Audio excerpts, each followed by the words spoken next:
Salut tout le monde. On est très content de vous retrouver. Ça fait un petit moment qu'on n'a pas fait de live. Et là, on s'était dit avec Vinis qu'on pouvait profiter un petit peu là de cette semaine. De la nouvelle année, de la bonne année en fait. Déjà de la bonne année, de la nouvelle année. Vous souhaitez déjà nos meilleurs vœux. Et puis c'est vrai que Vinis a lancé des petits des petites piqûres comme ça avec ces indicateurs qui ont à mon avis donné faim à beaucoup de gens, et on s'était dit que c'était peut-être l'occasion d'en parler un petit peu, parce qu'on les a pas vraiment passés en détail. On va déjà commencer par, même si on va essayer de pas faire de redite avec les vidéos de Tonton, on va essayer de faire une petite revue de marché, mais très rapide.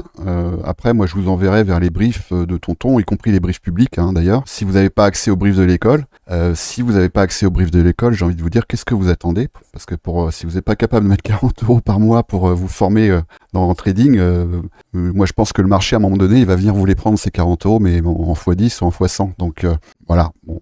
Après, je vais pas faire de la pub pour l'école, c'est pas l'objectif, mais je pense que la meilleure chose dans laquelle vous pouvez investir, si vous savez pas quoi investir, c'est en vous-même et dans votre formation. Voilà, bon, ça c'est dit. Il y a tous les liens. Je rajouterais juste un petit commentaire, c'est si vous hésitez, de toute façon, prenez juste un mois pour voir si ça vous convient ou pas, puis après vous ferez votre avis en connaissance de cause. Bah oui, carrément.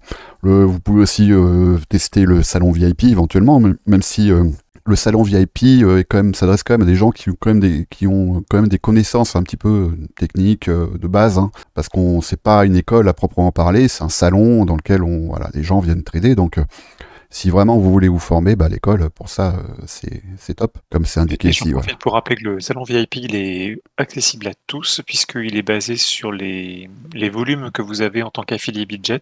Donc je pense à tous ceux qui sont sur le copy trading, vous avez normalement largement le volume qui va bien pour pouvoir candidater et accéder au salon VIP, donc il suffit juste d'en faire la demande. Exactement. Donc les liens en description. Il y a d'autres liens aussi auxquels vous pouvez accéder. Là, il y a des petites dingueries d'ailleurs dans les liens. Si vous allez ici dans VIP Professeur, vous cliquez sur mon icône de profil et vous allez voir qu'il y a un Linktree ici. Voilà, on peut pas le voir parce qu'il y a OBS qui masque, mais il y a un Linktree et vous allez voir qu'il y a quelques petites dingueries, donc allez faire un tour si vous voulez. Alors, le marché. On va déjà commencer par le début. Là, j'affiche Solana, donc je vais afficher Bitcoin. Je vois pas ce que je pourrais dire qui n'a pas déjà été dit dans les briefs de Tonton. Alors, on va déjà afficher la chart. J'en profite pendant que tu cherches tes graphiques. Je t'en prie. N'hésitez pas à poser vos questions dans Vocal Chat. Si vous avez des sujets particuliers que vous voulez qu'on aborde sur la revue de marché ou sur d'autres aspects, comme ça on va les ordonner dans le déroulé pour pouvoir les placer au meilleur moment en fonction de ce qu'on a prévu d'aborder. Et puis comment ça permettra à nous d'orienter notre discours par rapport à vos attentes en particulier en tout cas. Complètement. Je vois pas trop l'intérêt de revenir sur ce qui a déjà été dit. En l'occurrence, on est ici sur Bitcoin sur une inefficience là qui est dans un contexte pour l'instant baissier. Donc soit elle fait son job et puis elle nous ramène sur des plus bas, soit elle se transforme en mitigation block et ça nous emmène vers des plus hauts. Mais ça me permet de rebondir d'ailleurs sur une question qui est essentielle, c'est quand est-ce qu'on peut trader et sous quelles conditions. Et moi, j'ai envie aujourd'hui de vous parler de plutôt de prendre ça un peu dans le sens contraire, c'est-à-dire quand est-ce qu'il est préférable de ne pas trader. Et après, on verra justement avec les indicateurs de Vinis qu'il y a des conditions qui sont plus préférable, on va dire, à déclencher un trade que d'autres. Et notamment, les contextes dans lesquels moi je suis pas trop fan de trader, c'est lorsque le prix est contraint. Le marché, c'est un peu comme un bonhomme. Sous la contrainte, on peut nous faire dire à peu près n'importe quoi. Et si vous regardez bien ici, on est quand même dans un contexte où le marché est contraint ici, entre ces deux bornes. Alors, voilà, en gros, Et en fait, on est ici dans un contexte pour l'instant de compression. Et plus on passe de temps dans un contexte comme ça de compression, plus les intervenants du marché, ils n'aiment pas rester statiques. Ils ont envie de s'engager. Ils s'engagent de toute façon. Qu'est-ce qu'ils font quand ils s'engagent? Notamment sur les produits dérivés, ils vont faire une hypothèse en disant, il y a les gens longues qui se disent, moi je longue et puis je vais mettre mon stop ici sous cette bougie ou ici ou éventuellement ici. Et puis il y a les gens short qui eux vont se dire moi je pense que ça va aller vers des plus bas, les fameux sous les 90K là, dont on parle beaucoup et qui placent leur stop ici. Et en fait ce qu'il faut bien comprendre c'est que plus on va passer de temps dans ce contexte-là, et plus il y a des intérêts qui vont s'engager dans les deux sens. Et donc, à partir du moment où on passe beaucoup de temps dans une zone, on peut quand même assez facilement émettre l'hypothèse qu'il va y avoir du ménage à faire dans les deux sens. Pour moi, ça c'est un contexte dans lequel je suis pas trop fan de trader. Alors après, évidemment, on peut faire appel à la fractalité, c'est-à-dire qu'on peut mettre une loupe et puis essayer de voir si on peut pas s'engager dans une time frame qui est plus serrée. Mais en l'occurrence, vous voyez ce qui se passe un peu ici sur Bitcoin, et c'est ce que je regardais. D'ailleurs, ceux qui suivent la stratégie Games of Thrones, ils ont dû remarquer qu'aujourd'hui, j'avais pas engagé de position. C'est pour cette raison-là. Parce que là, pour l'instant, on est un peu dans un jeu de chat et la souris, et on voit bien que le prix, il se contraint, en fait. Si je vais sur TRX, voilà, on est dans un contexte, on voit une contrainte du prix. Et si j'affiche ça dans des time frames supérieurs, vous voyez ce qui se passe. Donc c'est pas évident. C'est pas évident de s'engager dans un contexte comme celui-ci. Et en l'occurrence, pour l'instant, sur Bitcoin, voilà, cette zone-là, notamment ici, et plus largement cette zone-là, c'est pas des zones qui sont confortables. Alors ça veut pas dire qu'on peut pas trader, qu'on peut pas s'engager sur le marché, mais ça veut dire que à partir du moment où on a un range qui s'installe comme ça et qui dure un certain temps, l'erreur que font beaucoup de gens, c'est de se dire absolument si on vient en bas, on va aller en haut, et l'objectif, ça va être la borne haute. Et en fait, vous voyez bien que la plupart du temps, c'est pas comme ça que ça se passe. C'est qu'on va plutôt aller s'occuper des inefficiences qui résident à l'intérieur de ce range, mais que le marché va prendre un malin plaisir à ne pas venir tag les bornes de ce range. Ça vous est certainement arrivé, vous voyez le prix qui s'approche. D'ailleurs, c'est ce qui est en train de se passer sur le gold, si je ne m'abuse. Voilà ce qui est en train de se passer sur le gold, par exemple. Vous voyez que là, ici, ceux qui ont shorté le gold, ils avaient toutes les raisons de penser qu'on allait atteindre des plus bas. Et non, on est venu sur une inefficience. Et qu'est-ce que le prix a fait? Il a rebondi. Et qu'est-ce que le prix a fait à l'arrivée de la borne opposée? Alors après, il va certainement à un moment donné s'en occuper. Mais voilà ce qu'il a fait. Arrivé à la borne opposée, il rebrousse chemin. Vous voyez? Donc, le contexte pour moi idéal dans lequel on va pouvoir s'engager sur les marchés, c'est déjà d'essayer, c'est le contexte du YPR en fait, c'est-à-dire qu'on va éventuellement attendre qu'une zone d'intérêt, une forte zone d'intérêt soit prise, et à ce moment-là, on va pouvoir, essayer de voir si on peut pas trouver un trade qui nous ramène dans un retest de l'inefficience qui a été créée à l'intérieur de ce range. Alors, et pour ça, c'est vrai que Vinny, c'est quelqu'un qu'il faut se voir tout le temps sur des modèles, sur des setups, et notamment, je vais te laisser présenter ça si tu veux. Il a modélisé notamment un indicateur qui permet d'évaluer la compression. Enfin, je te laisse en parler. Je sais plus comment il s'appelle d'ailleurs cet indicateur, Vinny. Il s'appelle Emabias. Emabias, c'est celui-là. Par contre, il faut que je vire tous les autres, évidemment. C'est vrai que quand on les superpose tous, ça fait vite sapin de Noël, mais bon. Ah ouais, Question d'habitude après pour les décrypter. Alors, il y a Sunsmile qui demande comment est-ce qu'on fait pour accéder à la catégorie des indicateurs. Il y a un lien. Ah oui, je vais vous poster le lien. En fait, il y a normalement, Tonton il le met sous ses vidéos, et je pense que toi aussi. Mais il y a juste une adresse pour s'inscrire, et du coup, c'est un bot qui passe tous les heures pour ouvrir les accès dessus. Hop, je te le poste ici. Tac. Donc cet indicateur, en fait, c'est un indicateur de tendance Emabias. Il est basé sur des choses assez simples mais rudement efficaces, qui vont être des moyennes mobiles et qui vont être des bandes de Bollinger que j'ai retravaillées pour qu'elles soient plus améliorées, et vous permettre de travailler sur les tendances. En fait, c'est l'idée de plutôt suivre les tendances que de travailler contre. C'est un peu le principe de la cascade ou de la chute d'eau. Il vaut mieux aller dans le sens du courant qu'à l'inverse du courant. C'est exactement l'idée de cet indicateur. Alors, on peut peut-être enlever des choses, juste pour pas que ça soit trop chargé. Vous avez le biais en fait qui apparaît sur fond vert et orange en plein milieu du prix. Donc il y a plusieurs biais disponibles dans des croisements de moyenne. Donc vous avez par défaut le biais institutionnel, le EMA9, EMA18. Ok, ici. Il y a peut-être un décalage entre ce que je dis et ce qu'on voit EMA9, EMA18. Si vous préférez d'autres biais comme le EMA13, EMA30, vous cochez l'un ou l'autre, enfin vous pouvez les décocher, puis vous pouvez même les superposer les uns les autres, en fonction de ce que vous aimez voir comme type de biais et la vitesse à laquelle vous aimez que ça change. Et pareil, si vous les préférez la MA20, MA50, ce sont d'autres types de biais, donc vous pouvez juste les superposer ou les enlever. Peut-être que nous on peut les enlever pour les explications de ce soir. En tout cas, je vais plus travailler sur les moyennes, enfin un truc très basique ce soir. Donc il est multi-time frame, ton indicateur, c'est-à-dire que vous pouvez très bien choisir de l'afficher dans une autre time frame que celle de votre chart. Par exemple, affiche la weekly, là tu es en daily, tu pourrais tout afficher à la weekly. Voilà, weekly. Donc on voit bien que la tendance, elle est a priori, la tendance est haussière, hein. Y a pas de souci là-dessus. Voilà, alors vous avez... Je la laisse en weekly? Non, peut-être en time frame actuel, ce sera plus facile Ouais, ok. comment parler après, on changera, mais vous pouvez l'ajuster plusieurs fois l'indicateur et puis du coup avoir les infos de 2 time frames ou 3 time frames en parallèle, c'est ça qui est intéressant. Mm. Et tu peux décocher les bandes larges, je prends toutes les 2 mots si vous avez des questions, mais ça sert plus à définir des Mm. objectifs de niveau de prix quand vous voulez soit attraper des ordres très très bas en limite, soit on peut le montrer peut-être sur Bitcoin si tu dézoomes sur les bandes larges en les affichant, puis juste en zoomant un petit peu la charte, on Mm. verra qu'en fait il touche les bandes larges une fois de temps en temps, rarement, mais quand il les touche, en fait, ce sont des très bons points d'entrée quand c'est la bande du bas. Mm. Et Ici, par quand il touche la exemple. bande du haut, Mm. souvent, ce sont des points de TP intéressants. Quand on dit d'acheter sur les descentes et Mm. de vendre sur les montées. En tout cas, moi, ces bandes-là, je les utilise comme ça. Hein, quand ça vient les toucher, généralement, on est sur des points d'entrée très intéressants. Et quand ça vient les toucher en haut, pardon, en bas, c'est des points d'entrée intéressants. Et en haut, ce sont des points de sortie intéressants quand on est sur du spot, en tout cas. Ok. Ensuite, sur la partie qui est intéressante, en tout cas, c'est l'indicateur de volatilité locale. Tu peux décocher les bandes larges. On va Ouais. laisser le reste. C'est la première case à cocher dans les violettes. Là. Celle-là, il faut la cocher? Tu la décoches, ouais. Je la décoche, ouais, ok. Ouais, J'ai peut-être un décalage. ouais, c'est qu'il y a un décalage d'image, il me là-dessus. semble. Je venais de le faire. Ok. D'accord. Et donc, en fait, vous allez voir autour du prix des bandes roses qui s'affichent.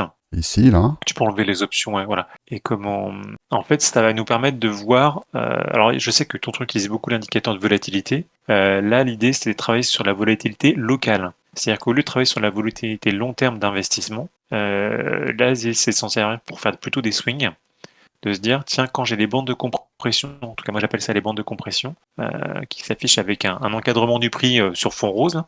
Donc, on voit qu'en ce moment, on est sur une bande de compression. Ici, C'est oui. souvent précurseur d'un mouvement assez impulsif.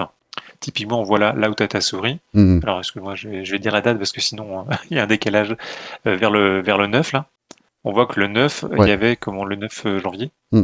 Ah non, c'était quoi? Décembre, pardon, excuse-moi, je suis au mois d'avant. Ah, d'accord, ici. D'accord. Effectivement, là, vous voyez que ici, les bandes se sont Voilà. resserrées et que. Et elles sont resserrées, et juste après, il y a un mouvement qui part dans les deux sens, tu vois, ça monte, ça descend. En fait, c'est tout en précurseur d'impulsion. Mm. Si tu remontes dans le temps vers novembre, juste après au moment de l'élection de Trump, Ouais. Ouais, on ouais. voit que juste avant l'élection de Trump, Mm. il y avait aussi ces bandes de compression qui s'affichent. Donc en fait, moi je m'en sers comme d'un signal précurseur à un mouvement impulsif. Après, l'ampleur du mouvement, on le maîtrise pas. Hein. Mais ce qui est intéressant, c'est de savoir avant que l'impulsion arrive qu'il faut s'y préparer. Donc si Mm. on remonte dans le passé, c'est pareil, on peut voir qu'en octobre, il y avait aussi ces bandes de compression qui s'affichaient, Ouais. qui a permis de passer un premier palier sur le Bitcoin. Et on voit que en ce moment, bon, tu peux le faire dans le passé, mais à chaque fois, globalement, c'est précurseur de quelque chose Mm. qui impulse. Et ce qui est intéressant de voir, c'est qu'en ce moment, on arrive sur une phase de compression avec les bandes qui s'affichent, Ouais. précurseur d'une phase d'impulsion. Mm. En tant que l'essence, l'indicateur ne le dit pas, hein, malheureusement. J'aimerais bien, mais je n'en suis pas encore là. Mais du coup, ça nous permet d'identifier, en tout cas visuellement, pour ceux qui sont plus débutants, le fait que le prix se comprime, et ça revient exactement à ce que tu disais en introduction, James. C'est-à-dire Ouais. que voilà, le prix il aime être comprimé dans une certaine mesure, et qu'à un moment, il s'échappe de cette compression, et quand il s'en échappe, c'est souvent assez impulsif. Complètement.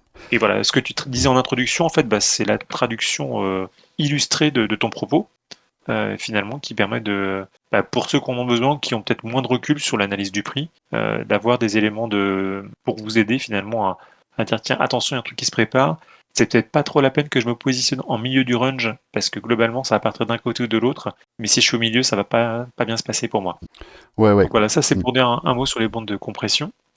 Et puis après, il y a 3-4 moyennes mobiles qui sont jointes, alors qui sont modifiées dans les paramètres, mais on ne va pas rentrer dans les détails pour aujourd'hui. Ce qui va être intéressant, c'est le sens qu'on peut y donner. C'est-à-dire que souvent, en fait, la première, la plus fine, en fait, travailler sur les tailles, hein, celle qui est Celle-là, bleu ciel, mais le trait le plus fin. le, Alors quand tu me celle-ci. dis celle-là, vu que j'ai un décalage avec Ah ouais, l'image, je ne d'accord. sais pas Ok. encore si t'es sur la bonne, Bah, celle mais qui c'est est. celle qui est collée au prix. D'accord. C'est un trait bleu presque blanc et qui est collé au prix. D'accord, je crois voir laquelle c'est. Ouais, c'est celle-là. Et en fait, c'est celle qui me sert à savoir si on est dans une logique de flux ou pas. De toute façon, c'est pas dur, hein, vous allez voir. Tant que le prix est au-dessus, donc on voit que sur la montée du mois de novembre, là tu es en weekly, hein, donc c'est en daily. Donc on voit sur un flux daily, mais globalement, on voit que sur la montée du mois de novembre, le prix, il n'est pas passé en dessous cette moyenne qui est la plus fine. Ouais, ouais, Voilà. effectivement. Et donc, tant qu'il est au-dessus, on est sur un mouvement qui est très impulsif, qui a beaucoup de flux, beaucoup de liquidité qui rentre. Et ça sert à rien de lutter contre. Tant qu'il n'a pas cassé cette moyenne mobile, la première en tout cas, ça sert à rien de chercher du short ou de partir à l'envers. Je vais dire short parce que là je le vois prix qui monte. Mais ça ne sert à rien de partir à l'envers, puisque du coup vous allez lutter à contre-courant. C'est la MA7 du coup. C'est la 7, ouais. Voilà, d'accord. Voilà, elle est ici. Vous pouvez Il y a éventuellement, la 7, la 20, la 50 et la 200. vous pouvez changer la Après, vous couleur pouvez si, changer en fonction si de ce vous que vous voulez regardez, parce l'avoir. que Là, il y a c'est des celle assets qui sont que plus... c'est celle que j'affiche en rouge. Là, voilà. Là, ici, je l'ai mise en rouge pour que vous la voyez bien. Voilà, la MA7, elle est ici. Donc, c'est une moyenne mobile qui est très réactive en fait aux fluctuations du prix. Vas-y, je t'en prie. Exactement. Et voilà, quand vous allez voir par exemple le prix qui la colle et qui ne la repasse pas, moi mon conseil en tout cas, c'est de ne lutter pas contre, suivez le sens du mouvement, suivez le sens du courant. C'est comme si vous aviez un petit radeau, une petite barque sur la rivière, allez dans le sens du flux. La seconde, c'est la 20, donc c'est celle qui est en bleu ciel, Celle-ci. qui est un peu plus juste en dessous, en fait, et qui va Ok. permettre de vous donner la tendance. Globalement, quand le prix va être au-dessus de la 20, globalement, c'est admis que le prix est en tendance et il peut venir rebondir dessus, ça casse pas forcément la tendance. À partir du moment où il traverse la 20, on va commencer à se poser des questions, souvent Mhm. entrer dans des phases de consolidation. Et après, le prix peut se retourner ou consolider ou continuer. Ce qui Et se c'est passe là où il y a actuellement. Hein. la troisième qui arrive, c'est la bleue un peu plus foncée, Celle-ci. et qui va permettre de servir souvent la MA50 du coup, et qui va servir de rebond. Et là, on voit qu'on est dessus, hein, James. Là, on est pile poil dessus. Bon, Ouais, ouais, ouais. Là, de toute façon, on voit bien, hein, exactement. bah, c'est ce que je disais en introduction. Hein. Là, on est dans un contexte là ici, de consolidation, de compression et de consolidation. Donc, on le voit bien Exactement. clairement parce qu'on voit aussi que toutes ces moyennes là, elles sont en train de s'enchevêtrer comme ça. Donc là, ça qualifie parfaitement bien cet indicateur aussi à une indétermination pour l'instant du marché. Voilà, avec avoir en tête comme que quand tu touches la bleue, généralement, dans une tendance qui est établie, on va être sur de la continuation. Ok. Moi, ce que je vois là, enfin, on est sur du daily, hein, c'est avec beaucoup de recul. Après, il y Ouais, a ouais, tous ouais. les aléas, les consolidations et puis les news qui peuvent impacter le daily. Mais globalement, ce qu'on voit, c'est une forte impulsion sur le mois de novembre, avec le prix qui est toujours au-dessus de la petite rouge. Ensuite, le prix qui vient coller à la moyenne mobile 20, donc qui vient rentrer en phase de consolidation. Et la moyenne mobile 50 qui arrive derrière, Ici.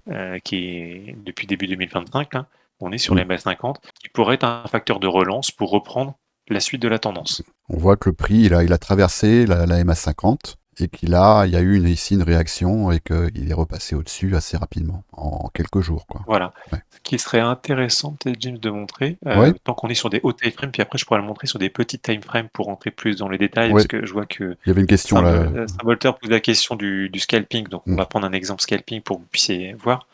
Ce qui serait intéressant, James, c'est peut-être de regarder des alts en weekly, des Solana, des Avax, Les alts en weekly, ouais, bien sûr.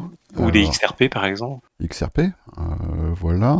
Juste pour que vous puissiez voir par rapport à ce que j'évoque, En comment weekly. ça se traduit sur de l'investissement weekly. Voilà. Voilà. Typiquement, voilà, XRP en weekly, vous allez voir qu'en fait, il casse pas la moyenne, la première, celle qui est en rouge. Là. Ouais, ouais, ouais.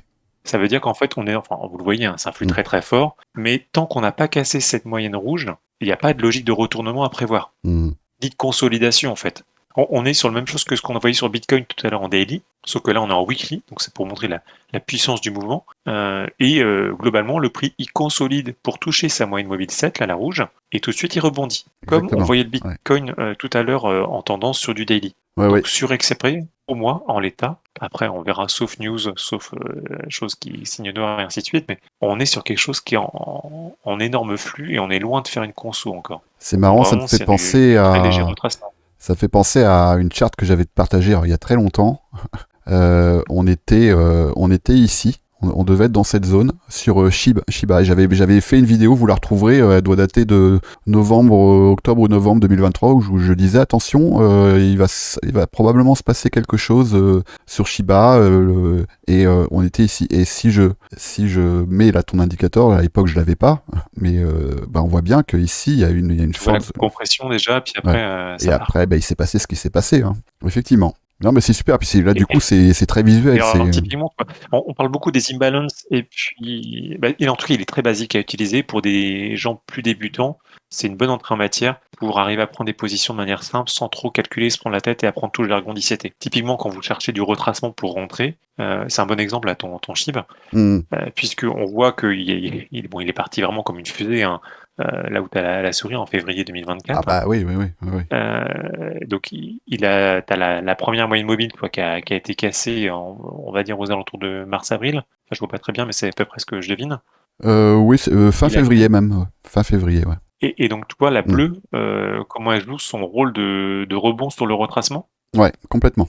C'est que quand il touche la bleue, alors à la fois tu vas me dire on est dans une imbalance, on est au niveau du Fibonacci dans une zone de comment qui doit être pas loin des 50 ou des 60% de retracement. Ouais, ouais, ouais. Mais le truc le plus basique possible, c'est cette moyenne mobile, la bleue, puisque finalement, sans avoir 50 000 outils, vous pouvez aussi dire, bon, je suis dans une zone correcte pour faire une reprise. Mhm. Un asset qui a été très fort, il y a eu du flux, on voit bien qu'il était au-dessus de sa moyenne mobile à cette période pendant un certain temps. Il revient rebondir sur la bleue. Globalement, il y a des chances qu'il reparte au moins faire une mini-continuation. Mhm.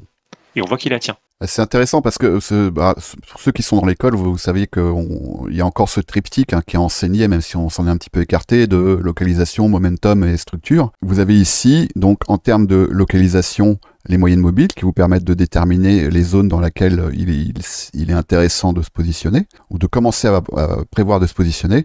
En termes de momentum, vous avez également la position du prix par rapport aux moyennes mobiles, et aussi la compression du prix qui présage d'un momentum qui peut s'engager en fait. Et puis après, Voilà, puis structure. tu vois les moyennes qui se remettent dans le bon sens. Typiquement, juste avant ton décollage du SHIB, Ouais. tu as les moyennes qui se remettent dans le bon sens. Et à partir du moment où ils sont dans le bon sens, Complètement. le prix décolle. Complètement. Alors, je vous invite, en tout cas pour ceux qui l'ont, à naviguer sur les charts. Vous allez voir, ça marche très très très très bien et assez régulièrement. Et autre élément que je voulais mentionner là-dessus, si tu vas sur soit sur Total 3 ou sur en tout cas ou sur d'autres charts des alts, vous allez voir c'est assez intéressant pour voir si vous savez pas quand recharger, à quel moment recharger, pour pouvoir timer. Si vous voulez pas vous embêter avec des Fibonacci ou des imbalances, ça peut être une façon assez simple de le faire. Total 3. Et voilà, là je suis en weekly. Je sais pas si tu veux que je l'affiche en weekly ou en daily. Bah toi, là typiquement en fait, qu'est-ce qui s'est passé sur Total 3 sur la phase milieu d'année 2024, regarde. On va commencer d'ailleurs fin 2023, début 2024. Ouais. Il s'est passé quoi? Ça suit le trait Ah rouge. Oui. Ouais, exact. Du flux. Ensuite, conso. On vient toucher la bleu ciel. Donc on est vraiment en phase de conso. Ici. Et le temps que la bleue arrive, qu'est-ce qui se passe quand on touche la bleue? Alors, on n'est pas sur un retracement Fibo énorme. Toi, on est sur les 31, 38,7, je pense, au niveau du mois de juillet 2024. Oui, probablement. Je peux le faire. Attends. Je suis plus vers la droite de la charte. Alors, attends. Toi, ah oui, d'accord. Parce que là, on est... Je parlais du dernier move, mais on peut prendre celui-là, ça marche aussi. Ouais, si on prend celui-là, mais je parlais vraiment de ce qu'on a vu de récent, là, ce que là, t'es carrément au cycle d'avant. Ah oui, d'accord. C'est-à-dire... Prends à partir de 2023. À partir de 2023. Ici, ouais. Ouais, exact, ouais. D'accord. Toi, cette jambe haussière, là, ouais. où on a un flux qui part. Ici. Soit de celle-ci, soit de la jambe d'après. La jambe qui a lieu juste en décembre, enfin sur le dernier trimestre 2023. Dernier trimestre 2023. Alors, dernier trimestre 2023. Oui, ok, d'accord. Du partage d'écran. Bah oui, là c'est un peu... Alors j'imagine tu dois parler de celle-là dans ce cas-là. Non, celle qui suit le trait rouge en fait. Là où tu as le flux, la belle jambe haussière. Ah d'accord, ok. Qui part d'octobre et qui va jusqu'à mars, je pense. Ok, donc celle-ci. Non, voilà, exact. Ok, d'accord. Ok. Parce que vous avez le Fibo. Le Fibo va vous aider à trouver, idéalement, rentrer sur les 50%, rentrer sur les 61,8. C'est super, mais ça marche pas toujours et c'est pas toujours facile. Moi, je voulais juste vous montrer que les moyennes mobiles, même si on a beau dire qu'elles sont en retard et ainsi de suite, finalement, ce retard, utilisons-le à notre avantage, puisque ce retard peut être utilisé comme une raison de localisation. Typiquement, vous avez, alors sur le mouvement qui est illustré par le Fibo du flux, génial. Vous avez raté le flux, ça peut arriver, vous soyez arrivé trop tard. L'idée c'est de se dire, attendez des contacts sur la moyenne mobile, la bleue là. Et ce qu'on observe à partir du mois d'août, James, c'est finalement un contact de la moyenne mobile à 50 périodes. Complètement. Ici. Le prix la colle. Ouais, ici. Et une fois que le prix la colle, il rebondit. Alors ça, t'es sur la 200, je pense. Enfin, moi, je vois la main sur la 200. T'as la bleue foncée, c'est la 200, et la bleue claire, enfin la bleue bleue, c'est la 50. Ça, c'est la 50, donc c'est celle-ci. Voilà. Je vais la mettre en jaune, comme ça, vous la verrez bien. La MA 50, là, voilà, c'est celle-ci. Et vous voyez qu'en fait, elle tient le prix, elle est en jaune. et elle l'emmène plus haut. Et là, on est sur Total 3, hein, ça marchera sur tous les alts. Hein. Voilà, je sais pas si vous voyez Voilà, bien. sur la jaune du coup. Voilà, c'est sur la jaune, là, ça c'est la MA50. Et donc après, c'est un sujet de patience, c'est un peu comme la pêche. Hein. Mm.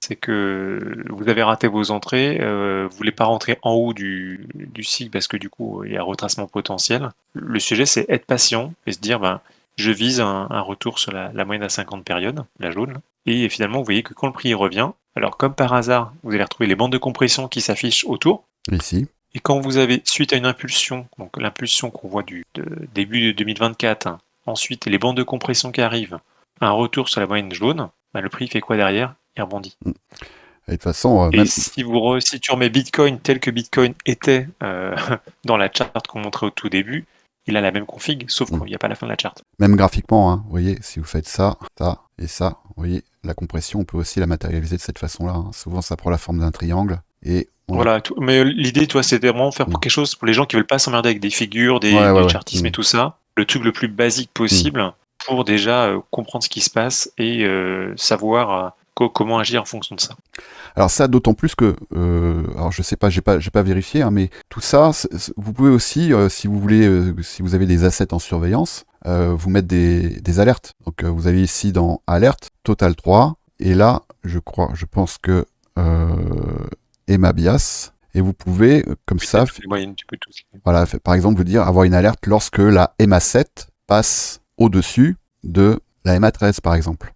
Et là, vous avez déjà une première indication d'un changement, si vous êtes dans un flux baissier, d'un changement de tendance. C'est ce qui s'est passé ici. Vous voyez? Là, ici, vous voyez que la MA7, elle est passée au-dessus de la MA13. Et là, on a déjà un premier signal que y a un flux haussier qui est en train de commencer à se mettre en place. Donc c'est sûr que plus vous allez sur des petites moyennes mobiles, ben, plus alors vous avez des chances d'être early, mais vous avez aussi des chances d'avoir des faux signaux. Donc ça, c'est le risque. Hein. Donc si vous voulez avoir un peu plus d'assurance, ben, vous avez ici tous les paramètres des indicateurs de Vinis que vous pouvez mettre en place. Vous pouvez mettre en place une alerte, par exemple, lorsque vous avez une compression, vous avez une sortie de compression, lorsque le prix commence à aller sur une zone des bandes de Bollinger, etc. Tout ça, vous pouvez l'automatiser. Vas-y, je t'en prie, Vinis. Oui, bah, ce que je propose du coup pour montrer que ça marche surtout, parce que je voyais la question sur le scalping. Oui. Donc là, on est sur du long terme, parce que je pense qu'il y a pas mal de gens qui veulent faire de l'investissement. Voilà, c'était une façon d'y répondre.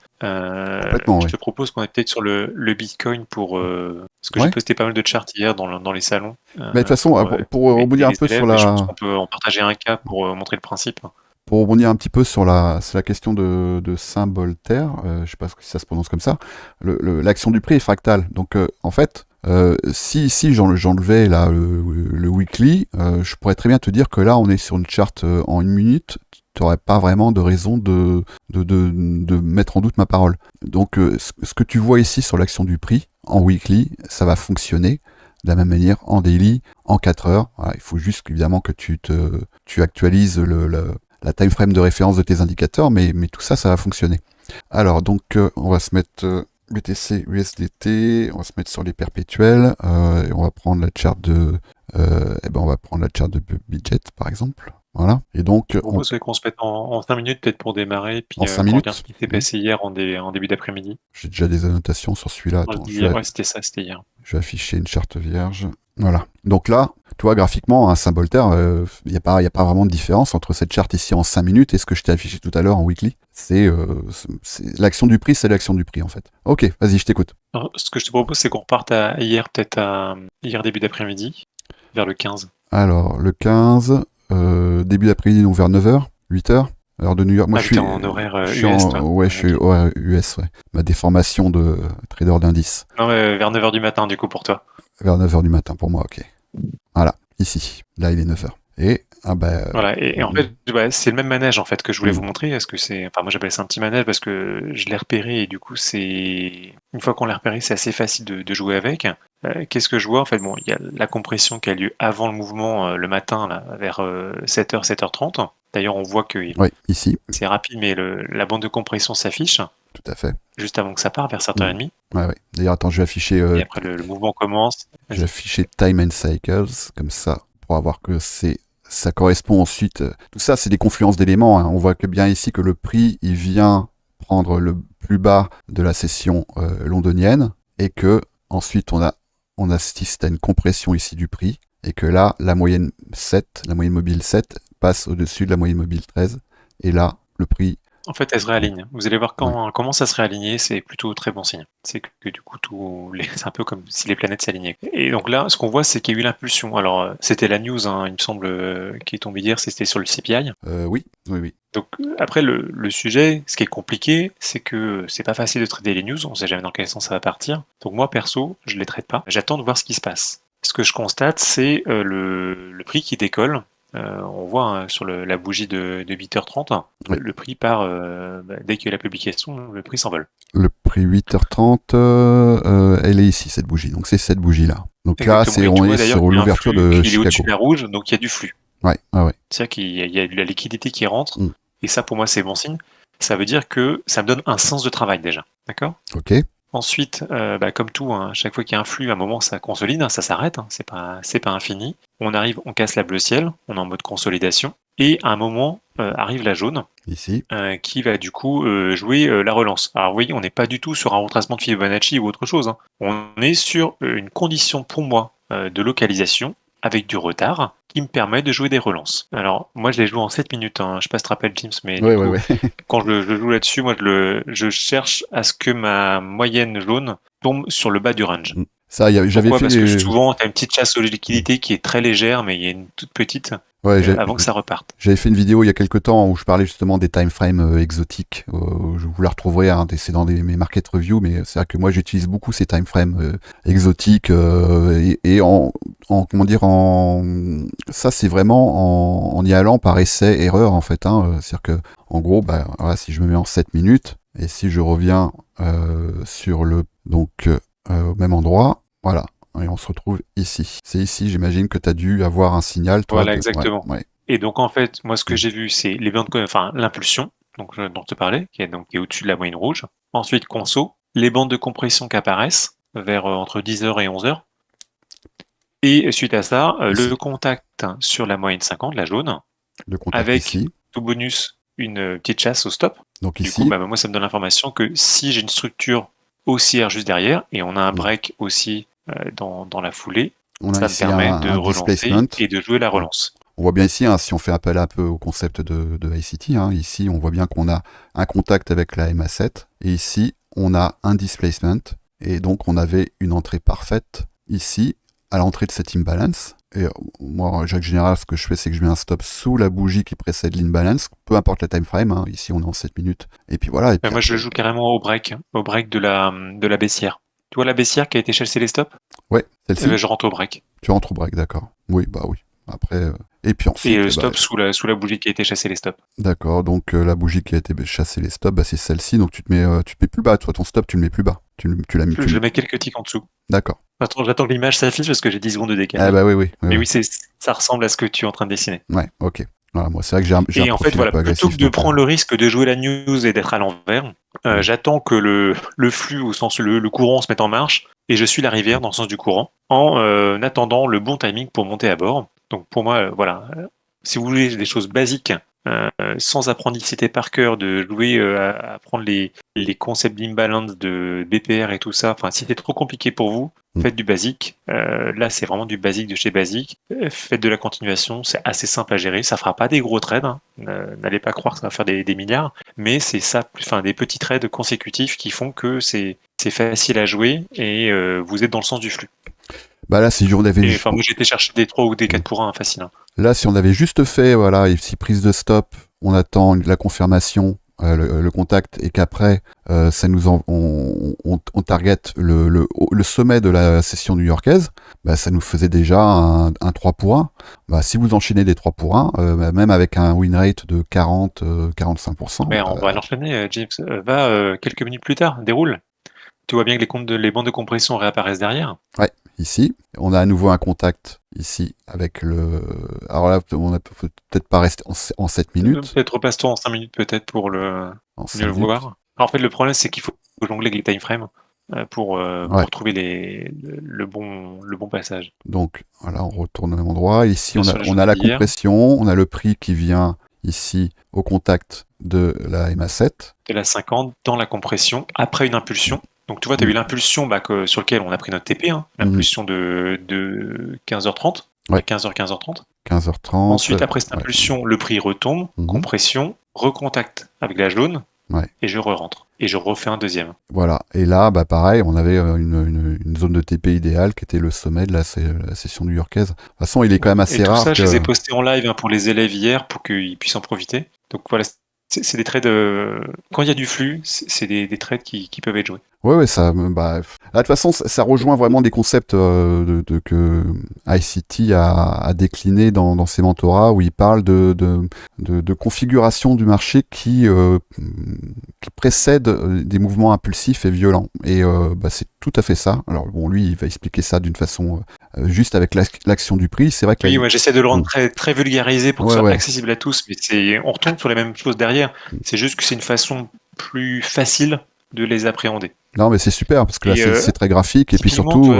Si on veut zoomer encore plus pour aller encore plus loin, James, est-ce que tu peux aller juste avant la news et te mettre en 1 minute? Alors, est-ce qu'il va vouloir donc la même chose, mais juste avant la news, donc juste avant ton 15 janvier, 8h du matin là. 15 janvier à 8h30. On va regarder s'il veut bien. Tu mets en 1 minute. Sinon, il faut que je me mette en replay. Le pré-news, c'est encore plus, non, c'est bon. Plus chaud. C'est bon, c'est ici. Donc ça, je l'ai pas tradé, ça, je l'ai pas eu l'avant la news, mais c'est pour montrer le principe. Ah oui, ici. Tu vois le petit manège avant la news? Ouais. Bah oui, de toute façon, mais c'est souvent ce qui se passe. 7h30. Avant les news, de toute façon, c'est ce qui se passe. Alors, est-ce que tu vois le 7h30? 7h30, il est ici. Il est là. 7h30. Donc tu vois, 7h30, tu as une impulsion, tu es au-dessus de la rouge. Je vais l'agrandir pour que vous voyez bien. Voilà, ici 7h30. Tu es au-dessus de la news. Tu es au-dessus de t'es en flux, quoi. Tu es au-dessus de la rouge. Ouais. Tu as la compression avant, donc tu la rates. Les premières, moi je les ai jamais, les premières, je sais pas ce qui va se passer. Par contre, je suis à l'affût de dire, tiens, là, j'ai eu un mouvement. Donc j'ai eu une impulsion de 7h30 jusqu'à 7h45. Ouais. Souvent impulsion que je le constate, je n'ai pas eu le temps de rentrer, c'est trop juste. Ici, ok. Et après, à nouveau. Et suite à cette impulsion, comme j'ai expliqué tout à l'heure, consolidation, les bandes de compression qui arrivent, et vous avez le contact sur la jaune. C'est le même. En fait, ce que j'essaie de vous montrer, c'est qu'on soit en weekly, en daily, en 5 minutes, en 7 minutes, en 1 minute, c'est tout le temps la même chose. Tu rentres sur la jaune, et derrière, qu'est-ce qui se passe? Voilà, boum. Et là, tu vois, on est avant l'ouverture du marché. Ouais. Donc en fait, selon les time frames, et c'est ça qui est le principe, il n'est pas très compliqué. La complexité, elle est dans le fait de jongler entre les time frames pour les trouver. De toute façon, souvent, c'est ce qu'enseigne ICT dans les mentorats, c'est que entre 8h et 9h30, voire même 10h, on a souvent ce qu'on appelle le fameux turtle soup, où on vient prendre des liquidités et après, on s'engage sur la silver bullet. Et on voit bien que ici, là, regardez bien, entre 8h, on a un shift, ici, là, on a une compression du prix, on a un retest de la MA7, et après, derrière, on a une grosse impulsion, on vient prendre une zone de stop, alors que là, je ne vois pas ici, mais que je pense, si je me mets, on vient prendre, je le vois pas ici, attends, parce que là, 15 janvier, j'avais dit 7h, 8h, on vient, en fait, vous voyez, à quoi servent les zones de consolidation ici, à créer des zones d'intérêt. Et qu'est-ce qui se passe en sortie de zone de consolidation comme ça? Le prix vient prendre les stops d'abord dans un sens et après, boum, il s'occupe de l'autre sens. Et plus la compression est forte et plus elle dure longtemps et plus on est en droit de s'attendre à un mouvement explosif. Donc c'est vrai que tes indicateurs, enfin cet indicateur-là est vraiment très graphique. Donc ça permet, sans forcément, pour ceux qui veulent pas passer des semaines, des mois, des années à étudier l'action du prix, notamment avec ICT, mais pas que, ou Larry Williams, voilà. On l'a vu ici. C'est une entrée en jambe le plus basique pour éviter d'apprendre trop de concepts au démarrage. Je sais qu'il y a beaucoup de choses au démarrage, donc c'est vrai que ça permet d'avoir quelque chose de plus accessible. Alors si je me mets par exemple, et là on va aller voir un petit peu, je pense qu'en 10 minutes on ne doit pas en être loin. Je vais aller voir en 3 minutes. Mets-toi plutôt en 2 ou 3 minutes. Ouais. Ce qui s'est passé aujourd'hui. Le fameux Last Hour Trading, le LHT que je vous ai transmis la semaine dernière, je crois. Regardez ici une parfaite illustration du LHT. Donc, c'est-à-dire que c'est la dernière heure d'ouverture des marchés. Alors, ça peut commencer à 14h, 14h30, 15h.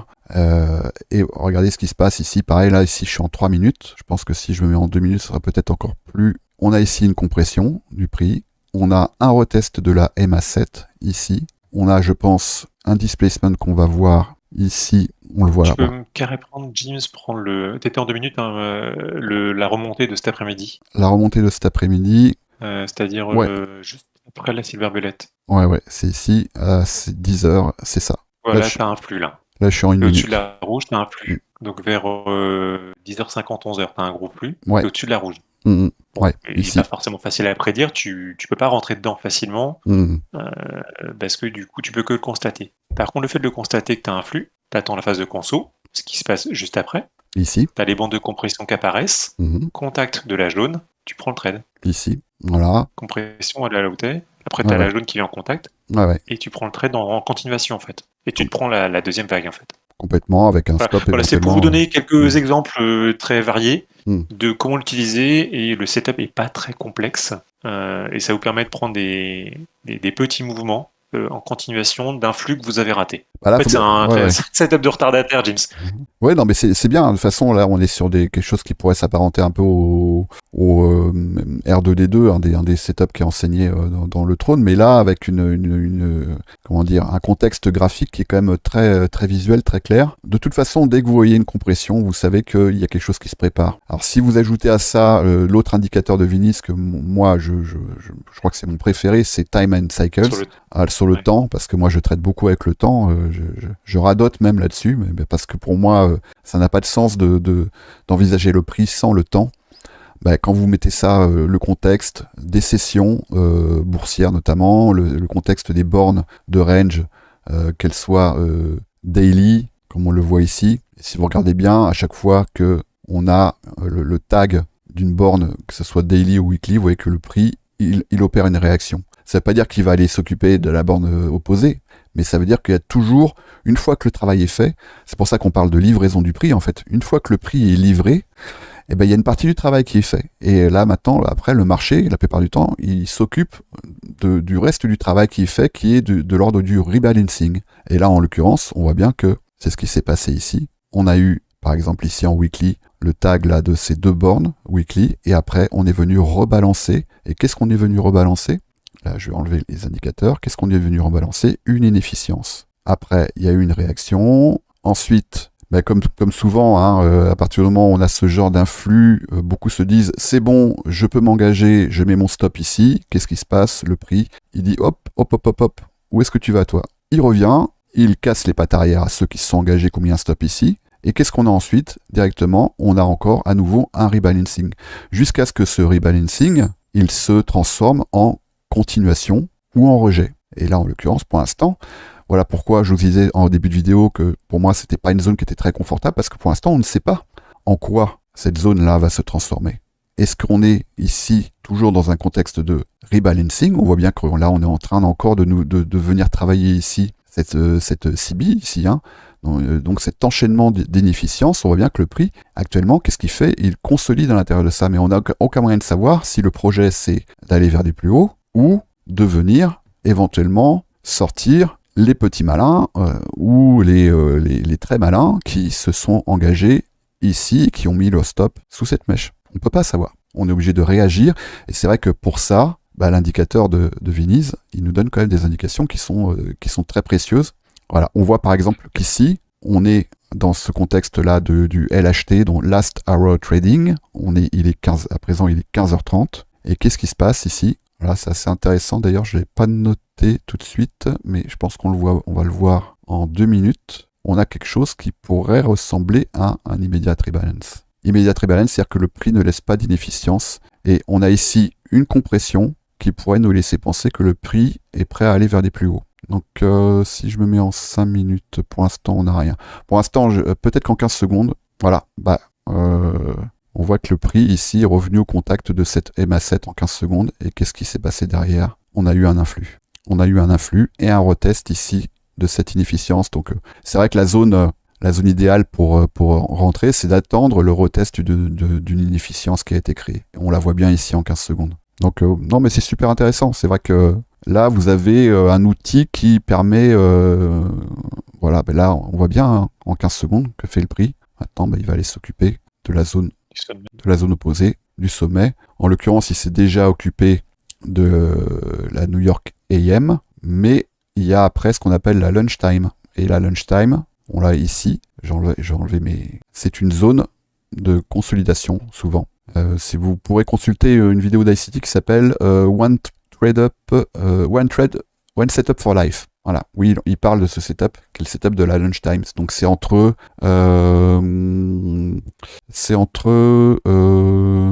12h30, je crois, et alors est-ce qu'on y est là? Ouais, entre 12h30 et 13h30. On va souvent avoir une zone de consolidation et on va attendre que le prix vienne s'occuper du range créé par cette zone de consolidation. Bah, c'est super intéressant, en tout cas. Du coup, c'est vrai qu'on n'en avait pas. C'était un exemple, en tout cas, en focus sur celui dont on a beaucoup parlé hier. Et il y en a plein d'autres, hein, mais si vous avez en tout cas de l'intérêt qu'on fasse ce genre d'explication sous forme de live, parce que ça vous aide et vous pouvez poser des questions en même temps, n'hésitez pas à nous le dire. Ça, nous, on s'adapte aussi par rapport à vos attendus sur les thèmes que vous souhaitez qu'on aborde. Bah là, d'autant que c'est Vinny, il a la générosité de laisser ses indicateurs en libre essai pendant combien de temps? C'est 3 semaines, ouais, 5 semaines. 5 semaines. Vous avez le temps de vous faire une idée, hein, mais franchement, les essayer, c'est les adopter. On voit par exemple ici, là, si on travaille sur la confluence d'éléments, c'est que on a ici effectivement un retravail de cette MA7, et qu'est-ce qu'on a juste au-dessus, en dehors de la New York AM qui a déjà été prise, on a une borne daily.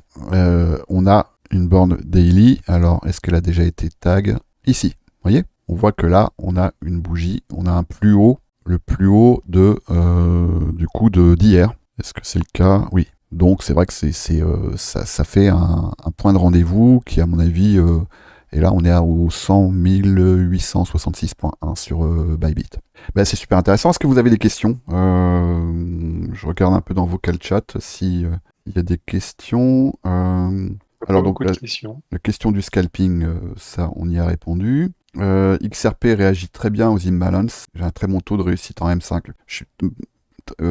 Très franchement, je suis pas fan de XRP en intraday et je le trouve assez incontrôlable. Mais après, c'est que j'ai pas passé beaucoup de temps dessus, hein, parce que moi, j'ai passé beaucoup de temps sur TRX, sur Tron, qui est à peu près pareil, hein, qui est très impulsif, mais bon, je le connais bien, donc je suis plus à l'aise avec. Après, si tu es à l'aise avec XRP, tant mieux, hein, c'est très bien. Ouais, je vais afficher quand même le Discord, comme ça vous verrez aussi les questions, vous verrez à quoi je réponds exactement. Alors, on est dans Vocal Chat. Et ça, bon, je vais le désactiver. J'utilise ces indicateurs depuis un moment, ils font gagner un temps de dingue et d'une précision chirurgicale. Merci. Pourriez-vous expliquer comment bien les utiliser en scalping ou en day trading serré? Mais c'est en day trading, moi je vais utiliser. Non, il y a celui-ci qui est le setup assez simple quand il y a du flux pour moi.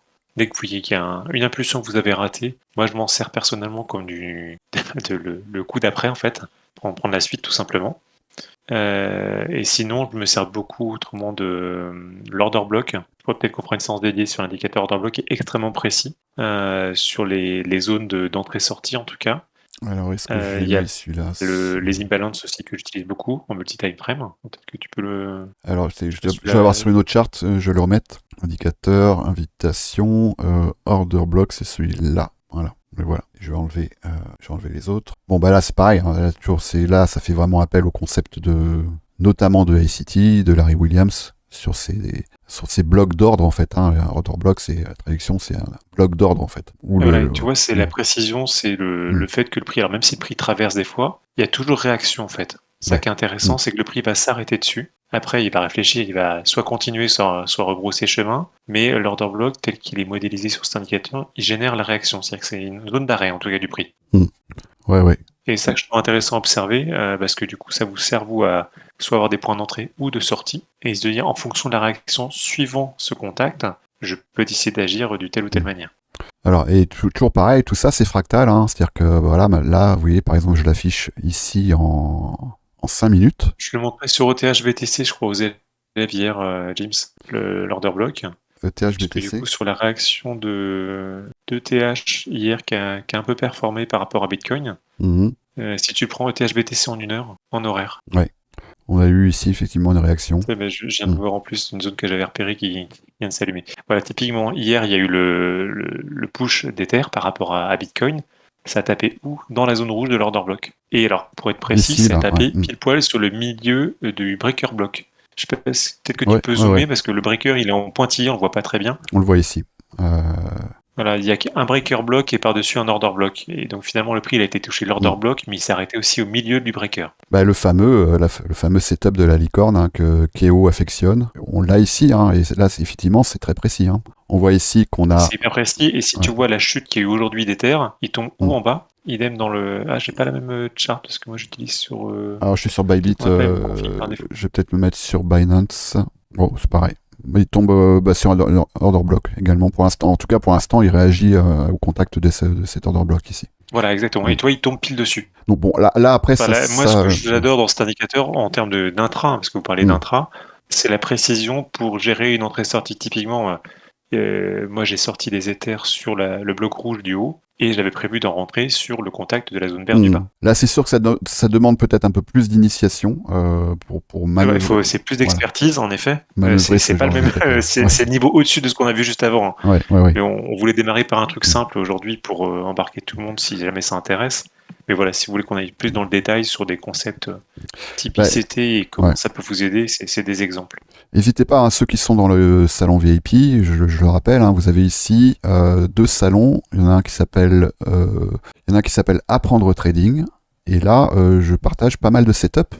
Il commence à y en avoir pas mal, hein, parce que là, 11, puis après, il y en a d'autres, Pré-London, Green, tout ça, et il y en a une quinzaine à peu près. Et là-dedans, vous allez retrouver c'est les concepts dont on parlait avec Viniz, et vous pouvez aussi aller voir dans Fondamentaux Trading, et pareil, alors moi il y a des vidéos que j'ai faites moi, et puis après j'ai mis aussi un glossaire avec des vidéos.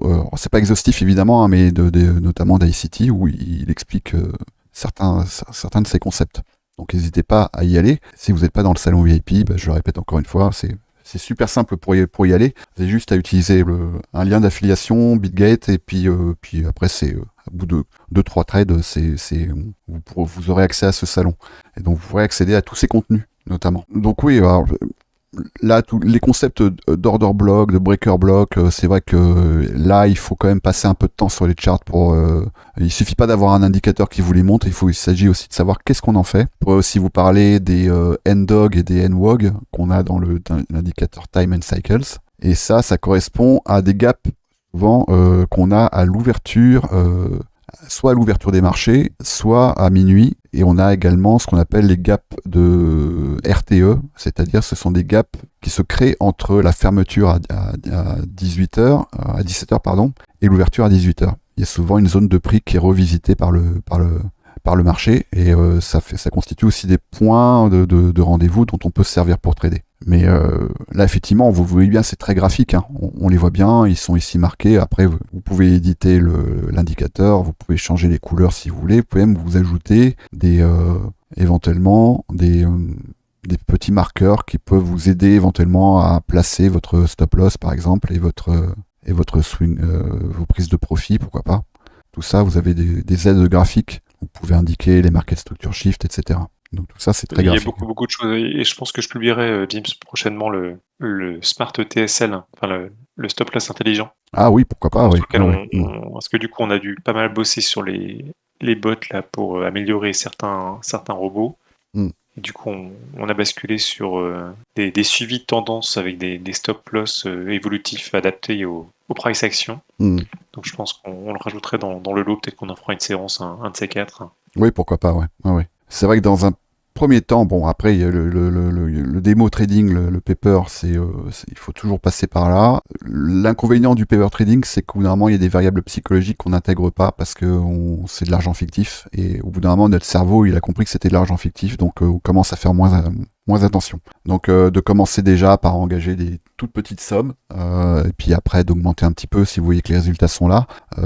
C'est un bon moyen aussi de former un peu son esprit à la rudesse psychologique du trading, et notamment l'intraday, parce que c'est quand même ça peut être lourd psychologiquement, et il faut vraiment faire attention. Donc c'est sûr que les indicateurs de Vinis, pour ça, bah, c'est quand même une aide précieuse. Je sais pas s'il Tu y a vois le d'autres... rat 02 qui pose une question sur dois-je Ouais. payer un abonnement TradingView plus les indicateurs Venice pour mettre les chances de mon côté? L'abonnement TradingView, en tout cas, il est utile si tu trades régulièrement, puisque du coup, plus tu prends, enfin, selon les paliers, les plans d'abonnement que tu prends sur TradingView, tu vas avoir accès à plus de données, des intervalles de temps plus petits, Et tu vois, pour mettre plus d'indicateurs sur tes graphiques en même temps. Je crois que par défaut, c'est limité à 2 ou 3 indicateurs en simultané pour le compte gratuit. Ce qui, avec ce que je propose moi comme indicateur, si tu as le time and cycle et price action, ça t'en fait 2. Je pense déjà que tu as un bon combo pour réussir à démarrer en étant sur la version gratuite de TradingView.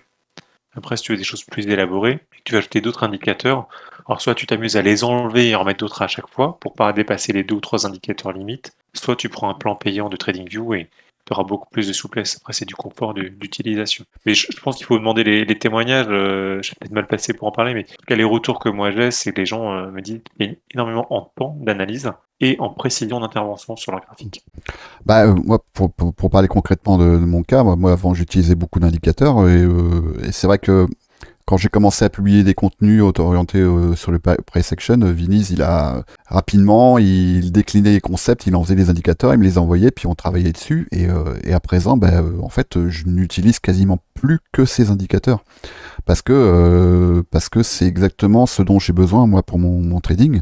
Bon après, je vous cache pas que moi, voilà, au final, c'est ça hein, que j'ai sur mon écran. C'est-à-dire que ça me donne un contexte, mais après quand je trade, voilà ce que je trade le prix et le temps. Mais effectivement, comment dire, si tu veux trader, alors déjà la question de savoir est-ce que de mettre 15 € par mois dans un indicateur et dans un outil comme TradingView, si ça pose un problème, ça veut dire que le trading est peut-être, la question du trading est peut-être un peu prématurée. Il faudrait déjà commencer par se constituer un capital, voilà, et éventuellement déjà peut-être investir, et puis après, une fois que ton capital il commence à être conséquent ou suffisant, là tu peux t'engager sur du trading, mais dans un premier temps, si tu es à 50 ou 100 € près, ou 100 $ près, la question du trading, à mon avis, c'est peut-être prématuré de se la poser. Mais bon, après, pourquoi pas, mais en tout cas, il faut des bons outils, c'est-à-dire que si tu veux faire une randonnée de 300 km sur un vélo, tu vas pas aller t'acheter un vélo de casse tout pourri et puis avec des pneus qui sont sur le point de crever, tu vois. Donc tu vas investir quand même dans des outils qui te permettent de faire en sorte que le voyage se passe le mieux possible. Pour le trading, c'est pareil. Il faut investir. Première chose dans laquelle tu vas investir, c'est en toi et ta formation. Et ensuite, des outils. Et des outils, voilà, on vient de vous en présenter. Adapté à ta façon de trader, quoi. Complètement, on vient de vous en présenter quelques-uns. Et c'est vrai que ça nécessite en arrière-plan d'avoir quand même un compte sur TradingView. Moi maintenant c'est trop tard, mais c'est vrai que tous les ans, il y a le Black Friday, tu peux avoir un compte premium pour 70% de réduction. Donc franchement, pour moi, c'est... Tu peux faire l'année avec un plan gratuit de TradingView, puis des mois pour upgrader. C'est ça, ouais. Ah ouais, complètement. Ouais. Je vois la question d'Abdallah là, sur le MABIAS au niveau des indices et du Forex. Ouais. Je te propose peut-être qu'on aille sur le SP500 d'aujourd'hui. Tiens, on va prendre la charte du jour. Le SP500, alors... C'est Wanda que tu prends d'habitude, toi ? Maintenant, oui, parce que je traite plus les futurs, mais alors attends, c'est lequel que je prends ? C'est Wanda, c'est quoi ? C'est celui-là, SP500 USD. Je vais l'afficher là. Attends, ah ouais, non, je peux pas. On va prendre celui-là, SPX 500 USD. J'étais là. Voilà. Juste, puis je vais te laisser répondre après, Viniz, mais ce qui fonctionne en termes de price action sur les cryptos, ça va fonctionner d'autant mieux sur les indices parce que l'action du prix, elle est quand même beaucoup plus précise sur les indices. Sur le Forex, ça va dépendre de la liquidité des paires que tu trades. Mais si tu vas sur les paires majeures, genre USD, euro, le yen, la livre sterling, le franc suisse, tout ça, t'auras aucun souci, effectivement, ouais. Vas-y, je t'en prie, Vinis. Je te propose d'en mettre le MABIAS, parce que sa question portait sur les MABIAS. Ah oui, effectivement, le MABIAS, et puis je vais enlever... masquer le time and cycle pour qu'on y voit un peu plus clair. Et l'order block aussi. Et order block, et on va mettre MABIAS. Le voilà. Et là, on est en 1 heure. Et dans ce cas-là, je te propose qu'on vienne peut-être en 5 minutes au mouvement de cet après-midi, là, qui était intéressant, ou d'hier, dans le 15, c'était hier, sur le CPI. On va prendre le même exemple que sur Bitcoin, comme ça, ça donnera des éléments comparables on voit bien entre la partie crypto et la partie indice. Ouais. On voit bien 8h30 là, cette bougie impulsive là. Voilà, typiquement, voilà, tu rates l'impulsion, hein, comme on est bien sur SP500, tu rates l'impulsion comme on évoquait sur Bitcoin tout à l'heure, donc tu as ton prix qui part au-dessus de la moyenne rouge, donc tu es en plus très très fort, ça veut dire qu'il y a du monde qui va dans ce sens-là. Tu attends la consolidation, donc tu vois que tu as la caisse sur la bleu ciel, les bandes de compression, ici, les bandes de compression. Le contact avec la jaune et tu joues la continuation. Ici, contact avec la jaune et après on joue la continuation, voilà.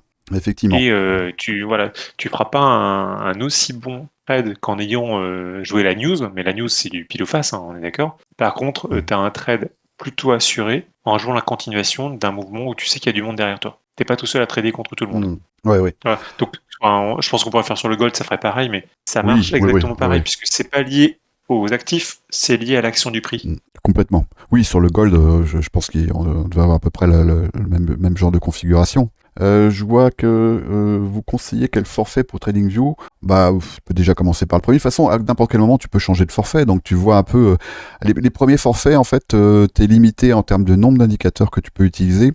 Tu es aussi limité en termes de nombre d'alertes. Tu es limité aussi dans la configuration d'écran que tu peux avoir. Tu vois, moi je suis en premium et je peux afficher jusqu'à 16 charts sur le même écran. Le premier compte, le compte pro, je crois que c'est 4 charts que tu peux afficher. Tu peux mettre jusqu'à 5 indicateurs, il me semble. Et Globalement, prenez le gratuit. Quand vous avez la limite, prenez le niveau au-dessus. oui, Quand voilà, vous ouais. êtes à la limite, prenez au-dessus. Enfin, C'est ça, ouais. allez-y progressivement. Vous prenez pas Exactement, la ouais, tête à ouais. prendre un premium tout de suite si vous n'en avez pas besoin. Ouais, ouais, complètement. C'est aussi sur les... Soyez pragmatique, en fait. ouais, Faites à la hauteur de ce que vous avez besoin dans l'instant T. En plus, comme TradingView, ils sont quand même très souples, hein, pour upgrader quand on veut. ouais, ouais, ouais. Donc vous n'avez pas cette contrainte à ce niveau-là. Et puis les jours que vous avez en trop, ils vous les convertissent dans le forfait supérieur. Donc il faut une équivalence, ce qui fait que vous perdez pas de jours. Tiens, on avait encore une config intéressante ici, là. Donc ça, c'était hier encore, mais c'était à la session asiatique. Vous voyez qu'ici, on avait une compression et que le prix, il a fait ici un displacement, il est venu retester la MA7 et là, on avait un point de rentrée qui était parfait. Ici, à 1h15. Je 1h15, pense que toi, il heure de faudra New York. le jouer peut-être en 10 minutes, un truc comme ça, pour voir que la jaune arrive sur ton displacement. En 10 minutes. Euh, en 10 minutes, C'est là où il faut jongler avec l'étoile. ouais, Voilà, ouais, typiquement ici, tu vois. on est ici, là. Ouais, C'est effectivement. que globalement, tu vois, on le voit mieux. En fait, après, il faut jongler. C'est quand vous avez le premier. Par exemple, là, le premier, il était en 5 minutes. Là, pour le voir le deuxième, tu passes en 7 minutes, en 10 Mm. minutes, en 12 minutes. Enfin, moi, en tout cas, c'est comme ça que je le fais, hein. J'augmente mes time frames progressivement pour dire, bah, j'en ai eu un. Le prochain, il sera pas forcément en 5 minutes puisque j'ai déjà eu celui qui était en 5 minutes. Donc, je vais devoir augmenter mes time frames pour trouver Mm. le suivant. Et ainsi de suite. Et tu vas peut-être le trouver en 10, en 15, en 30. Et après, tu l'auras en 1 heure, en 4 heures. Tu auras la même chose, en fait. On voit bien d'ailleurs ici, là, pour reparler un peu du LHT, on voit bien le flux de la journée. Et si je me mets en daily, alors là, cette fois-ci, je vais enlever les indicateurs. Et tu vois, typiquement daily, tu avais Ouais. la compression et la Ouais. ligne jaune qui arrive en dessous. Ouais, on voit bien ici la compression. Hein. Vous voyez que là, on se retrouve quasiment avec un doji en fait, hein, sur la journée d'aujourd'hui. Donc voilà, ça c'est vraiment pas confortable à trader. Hein. Mais par contre, si vous rentrez un petit peu à l'intérieur et si je remets les indicateurs, vous voyez bien la compression du prix. Et là ici, là on est alors 15-16 heures. Là on va arriver après 16h15 de toute façon. Là on est vraiment à la fin de la journée. Mais on voit bien ici, on a eu un flux haussier ici sur toute la journée, enfin sur toute la journée sur l'après-midi. Qu'est-ce qu'on a après ici? On a un flux contrarien. Et on revient là cette fois-ci se reposer sur la MA13. Alors je regarde les autres questions. Le plus haut daily d'hier a déjà été pris. Si on met bien l'indicateur des high low daily en UTC 0, tu préfères laisser ces niveaux en UTC New York? Désolé pour le retard, j'ai posé la question dans le mauvais vocal chat. Moi, Au moins, oui, tu mets l'UTC, enfin, tu mets le truc de la chart, enfin, moi je me mets la manière ouais. dont la chart est sortie, en fait. Ouais, je me mets toujours en UTC New York, ouais. C'est-à-dire que si tu trades les indices, moi je te préconise de te mettre en UTC New York, mais il me semble que les indices sont déjà en UTC New York ou en Chicago, peut-être. Il doit y avoir 1 heure de décalage. Ouais. Bah non, parce qu'en Et fait, si tu trades le BTC, tu peux te mettre en UTC 0. En fait, tout va dépendre de qui émet la chart, en fait. Puisque du coup, c'est la source de la donnée qui va te donner le rythme, en fait, ou l'élément d'analyse, puisque ta bougie daily, bah, si c'est une chart qui est faite par Chicago, par New York, bah, c'est le minuit de New York pour faire ta première bougie de la journée. Si par contre tu es sur le CAC 40, ta première bougie de la journée, ça va être le minuit de Paris. Donc en fait, il faut t'adapter à ce que tu es en train d'analyser. Alors, Et tout ça parce qu'en fait, on est dans un monde qui est quand même plutôt algorithmé, et les algos, ils sont calqués sur la source de la donnée et sur le moment où cette donnée elle est renouvelée tous les jours en fait. ouais. Alors, je regardais par rapport à la remarque de STMF, STFG83. Un bon exemple de point d'entrée sur le gold en direct. Oui, sauf que moi, c'est pas comment dire, sur l'or, moi, c'est très rare que je le traite dans ces horaires-là. Hein. Souvent, après, tu vois bien d'ailleurs, à partir de l'après-midi, la New York PM, souvent, on rentre en consolidation et souvent, c'est jusqu'au shift de 1h30 dans la zone asiatique. Donc, c'est pas pour moi une zone dans laquelle j'aime bien trader le gold, une zone temporelle, on va dire. Mais oui, effectivement, sinon, oui, on avait ici un retest de la MA7. Mais le gold, il a tendance quand même à consolider assez longtemps dans ces time frames temporels, quoi. Le gold, lui, il est souvent impulsif. Ça va plutôt être on a un shift souvent vers 1h30 avant la session londonienne. Et puis après, bah, ça va être 8h, 8h, 9h30, 8h, 9h, 10h30. Et puis voilà, souvent il a fait 70% de son mouvement, le gold, il l'a souvent fait sur la session londonienne. Exactement, d'ailleurs comme l'euro dollar. Souvent 70% du range daily, il se fait sur la session londonienne. Voilà, mais je comprends ce que tu voulais dire. Ouais. GF83 aussi qui avait une question sur alors je te la lis, hein. Une question sur ETH. J'ai entendu que Ethena détenait une bonne partie de la TVL et se hedge en sortant ETH, donc manipule le prix Mhm. de manière assez importante et n'aurait pas trop d'intérêt à voir le prix d'ETH grimper. Alors, je ne sais pas si c'est une intox ou une info, mais moi perso, je n'en sais rien et je ne sais pas comment le savoir. Ouais. Après, si tu l'as vu sur internet, on entend tellement de choses et son contraire que je ne m'y fie pas trop, donc méfie Alors plutôt là, à ce que je vois si t'es sur qu'aux le infos Discord, et aux news. faudrait peut-être que je sais que bah, Ponzi se tient bien informé de ces trucs-là. Moi, c'est vrai que globalement, je m'occupe pas beaucoup des trucs fondamentaux comme ça et de la macro évidemment un petit peu, mais ce genre de news, moi, je considère que ce qu'il y a dans le prix ce que j'ai besoin de savoir. En fait. Donc je m'occupe pas vraiment de ce genre de facteurs, ni même, ça peut-être te choquer, hein, mais l'order flow, en fait, je m'en occupe très très peu. Et ça n'a pas d'impact sur mon taux de réussite, hein, je m'en sors très bien sans. Mais après, bon, si ça fait partie de tes critères pour trader, pourquoi pas, hein. J'ai rien à dire là-dessus, hein. Mais là, en l'occurrence, je saurais pas quoi te dire. La stratégie SPT utilise ces indicateurs? Non, la stratégie SPT n'utilise pas ces indicateurs. On est en train de faire de migrer, ceci dit, il y a une partie des assets qui ont déjà été migrés sur des nouveaux paramètres. Ça fonctionne bien. Donc la phase pilote est quand même bien entamée et puis on prendra acte de ce que ça donne, mais ça a l'air plutôt encourageant. Pour refaire une petite parenthèse sur le copy trading.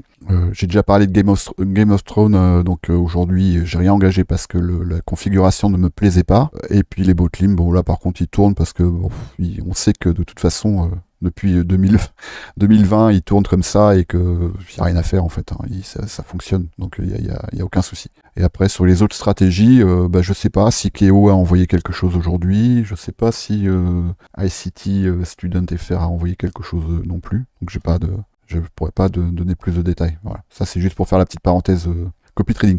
Mais en tout cas, les bots SPT n'ont pas touché de stop loss là depuis un moment, grâce à ces nouveaux réglages. Ça ne veut pas dire qu'ils n'ont pas été en perte à certains moments, mais lorsqu'ils sont en perte, ce sont des pertes qui sont beaucoup moins conséquentes que celles qu'on pouvait avoir auparavant. Donc je rappelle, hein, l'objectif de la stratégie SPT, c'est d'être en position le plus longtemps possible, de sorte à pouvoir capturer des impulsions. Et en l'occurrence, si vous avez vu ce que j'ai partagé récemment, si je vais dans résultats journaliers, il en a capturé quand même quelques-unes, des jolies. Je les ai pas toutes mises, hein, mais il en a quand même capturé quelques-unes. Et les pertes qu'on a eues là depuis quelques jours, elles sont contenues beaucoup plus qu'auparavant. Donc pour moi, ça me semble très encourageant. Je sais pas s'il y a d'autres questions, parce qu'on va peut-être pas... Là, ça fait les 22 heures, quasiment. Donc je regarde Yitro qui dit: ok, je vois, merci du coup pour le LHT et même l'intra en général sur BTC et Nasdaq. Il vaut mieux que je laisse les indicateurs du daily aussi. Après, franchement. Sinon, tu le laisses par défaut. En fait, l'indicateur, par défaut, te prend l'unité de la charte. Ouais, bah oui. C'est-à-dire, tu laisses la config par défaut, il va te prendre, tu vérifies que tu as les bons horaires, hein, sur le time and cycle par exemple, mais il va te prendre par défaut l'UTC de la charte. Donc si c'est New York, il va le prendre en -6, par contre en -4. Si c'est Paris, il va le prendre en +1. Enfin, normalement, j'avais réglé pour que ça tombe par défaut et que ça gère automatiquement le changement d'heure. Donc si jamais c'est pas le cas, on échange en message privé, je t'expliquerai en détail. De toute façon, vous voyez que là, la dernière heure, vous voyez où on est ici. Alors, je vais enlever les indicateurs. Donc là, moi, j'engage rien dans ce contexte-là. On est ici dans le contexte LHT, donc Last Hour Trading. Mais sur Bitcoin, moi, j'ai pas beaucoup backtesté ce setup. Le principe, je le rappelle, c'est de trader la fermeture de la bougie. C'est un peu un contexte qu'on a dans le fameux Power of Three, où on voit qu'on a une ouverture, une fermeture, et qu'en haut, on a une manipulation qui se traduit par une mèche, et en bas, une manipulation également qui se traduit par une mèche. Je parle pas de manipulation psychologique, je parle simplement de manipulation du prix. Et je pourrais pas, moi j'ai pas trop de recul sur Bitcoin, par contre sur SPX 500 USD, par contre sur le Nasdaq et sur le SP500,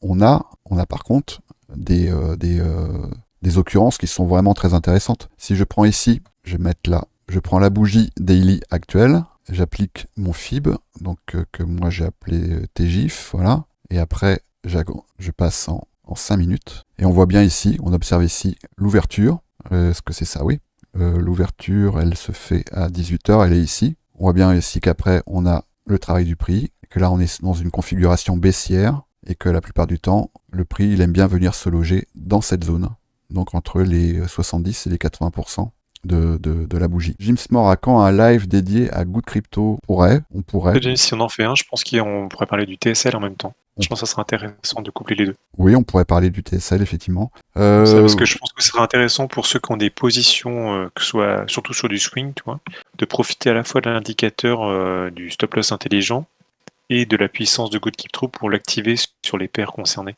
Ouais. Oui, bah pourquoi pas. On va y réfléchir. D'autant que c'est vrai que maintenant, ceux qui sont dans le salon VIP, bah, a priori, ils ont un compte sur Bitgate et que maintenant, on peut trader sur Bitgate avec Good Crypto, ce qui est une des meilleures nouvelles de ces dernières semaines quand même. C'est celle-là, hein, parce que c'est un outil qui est quand même incroyable. Donc pourquoi pas. On va réfléchir. Je sais pas sous quel angle, parce que c'est un outil qui est tellement puissant que en faire le tour, ça me paraît compliqué. Mais on va pouvoir, peut-être. On va cogiter et puis on reviendra vers vous. On reviendra vers vous. Alors. Je vois Symbolter qui a posté une charte sur ETH et sur Emabias. Ouais, je vais l'afficher. Ouais. Alors, le vocal chat, et on est ici. Alors, typiquement, moi, je ne l'aurais pas pris tel que je vois la photo sur la copie d'écran. C'est celle-là. Jolie concentration. Qu'est-ce que tu dis? Sur le TH 7 minutes actuellement, vous voulez jeter un œil? Ah d'accord, bah je vais y aller directement, ça sera plus simple. ETH en 7 minutes. Et on va remettre les indicateurs. D'accord, je vois ce que tu veux dire. Je vois que tu montres Mexcel. Sur TraderSio, je suis en train d'ouvrir les API pour aller vers d'autres plateformes type Mex. Ah, ça serait mortel. Hein. Ouais, parce qu'il y a voilà. plein de... Pourquoi celui-ci, je l'aurais pas pris Symbolter? Bah, tout simplement parce que la jaune, en fait, elle vient pas de la pulsion. Tu vois qu'elle traverse le prix plusieurs fois, mais elle n'est pas issue de l'impulsion que j'ai ratée. Ou alors, il faudrait avoir raté comment... Je vois pas d'impulsion, en fait, tout simplement. Pour moi, l'impulsion, elle était haussière, et là, je vois la jaune qui est baissière, et j'ai pas souvenir que dans la journée, on a eu une impulsion baissière forte, enfin, c'est continu, mais tu vois, pour moi, l'impulsion, c'est celle d'hier. On voit qu'il y a une vraie belle impulsion avec un vrai flux. Ici, ouais. Sur la descente d'aujourd'hui, pas en 7 minutes, dans une timeframe beaucoup plus petite, peut-être. Mais là, pour moi, ça ne fait qu'accompagner le mouvement, en fait. C'est pas suite à une impulsion. Donc, typiquement, je l'aurais pas considéré comme valide de mon point de vue. Et puis là, après, ça se teste, il faut l'essayer, il faut jouer avec, il faut se faire la main. On voit bien ici, pareil, qu'on est dans un contexte, là, on a eu un influx, et que là, le prix, il est en train de consolider. C'est ce qui est souvent le cas, quand même, à l'approche des sessions, des fins de session. Hein. Parce que le gros de la volatilité, en fait, il va se faire jusqu'à 22h15, heure de Paris, donc 16h15. Après, on rentre dans le fameux CBDR, hein, Central Bank Digital Range, et ensuite on attaque la session asiatique. Donc, c'est pas forcément le meilleur moment pour engager quoi que ce soit sur les marchés. Ça peut, hein, mais là on voit bien alors, ici cette compression. Typiquement, s'il aurait fallu le prendre sur l'Ether avec le Emabias, moi je l'aurais pris en 1 heure peut-être pour l'analyser. Et je vais t'expliquer pourquoi je ne l'aurais pas pris en 1 heure non plus. Si tu peux nous mettre le MABIAS sur les terres en 1 heure, comme ça je vais le montrer. Ouais, là j'y suis, je suis en 1 heure. Ouais, là j'y suis. Attends, je cherche l'impulsion. Ouais, ok. Donc toi, l'impulsion d'hier, voilà. Tu peux zoomer un tout petit peu, s'il te plaît, Ici, pour qu'on voit plus les 2 derniers jours, en fait. Voilà. comme ça. Attends, j'ai mis 10 secondes de décalage. Ouais, voilà. Typiquement, tu vois, je l'aurais plus vu comme ça en disant hier, il y a une impulsion, donc avec mon prix qui est au-dessus de la rouge. Ici. On voit qu'on est dans une phase de consolidation et que on arrive à retaper la jaune. D'ailleurs, tu vois que la chasse qui a eu lieu cet après-midi, elle a tapé la jaune et que ça a rebondi dessus. Ouais. Donc, je l'aurais plus vu, tu vois, là-dedans parce que, en fait, la 7 minutes et la 5 minutes, moi, je les ai jouées hier, donc je les rejouerai pas aujourd'hui. Pour moi, enfin, je considère qu'elles sont cramées, entre guillemets. C'est que le 5 minutes, le 7 minutes, le 10 minutes, le 15 minutes, ils y vont, en fait, c'est progressif.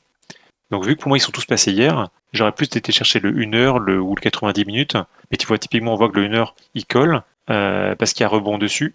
Cependant, je ne l'aurais pas pris. Pourquoi? Parce que dans des plus petites time frames, tu vois, en fait, alors toi, James, tu vas appeler ça des displacements, mais on voit bien qu'on a des displacements de baissier depuis ce matin, Mm. ou depuis cette nuit, Ouais. qui sont les belles bougies un peu rosées là qui descendent. Et qui dit displacement de baissier dit que dans des petites time frames, style 1 ou 2 minutes, on va retrouver le setup que j'évoquais, mais à l'envers. Ouais. Donc en fait, on se retrouve avec le setup de continuation haussière en 1 heure ici, qui est opposé au même setup en l'autre sens, qui va être en 1 ou 2 ou 3 minutes. On voit ici que tous les contacts là. Et c'est là où on arrive dans des phases de consolidation où il faut détricoter un petit peu tout ça, puisque le setup il marche aussi en short, hein, et tu vas te retrouver sur des toutes petites time frames à avoir, alors peut-être qu'en dézoomant, en allant plus vers l'arrière, je vois pas l'impulsion. Si tu arrives à me choper l'impulsion baissière Alors, impulsion baissière, elle est là. de début de journée, fin de milieu de journée, je sais pas Faut quand que il je y en a mette une, en en 5 début minutes d'après-midi peut-être. Elle est là, ici. Ouais. Voilà, mais typiquement, là il y en avait, tu vois. Mais voilà, une fois peut-être passer en 2 ou en 5. Là, je suis en 5 là. Voilà, typiquement, toi en 5, c'était jouable. On voit qu'il y a l'impulsion de. Voilà, là où il y a la souris, exact, nickel. Vers style. Non, toi, c'est ton 19-20 heures. Ouais. On a l'impulsion. Mm. On a on a un flux qui est baissier. On a la conso. Et ça vient retaper la jaune à un moment ou à un autre. Et la jaune relance. Ici. Mais tu vois, du coup, on se retrouve dans la même configuration dans un sens et dans l'autre. Et à un moment, elles viennent se contredire. Parce que là, on est dans le 5 minutes qui va être baissier, alors que ton 1 heure reste haussier. Et c'est ça, en fait, le principe des consolidations, c'est que tu vas te retrouver à avoir des setups qui fonctionnent très bien en short, mais dans des petites time frames suite à une impulsion. Alors ton impulsion, elle est dans une time frame plus grande, dans l'autre sens. Et c'est ça le jeu des consolidations, c'est qu'à un moment, ils vont se battre jusqu'à arriver à une compression, qui va être un peu la confrontation des deux setups dans les deux sens, et à un moment, il y en a un des deux qui gagne. Souvent, c'est celui de la haute time frame qui gagne. C'est pour ça que ça va jouer une continuation dans la plus grosse time frame. Mais voilà, vois ça comme des poupées russes. Exactement. La fractalité, c'est comme des poupées russes.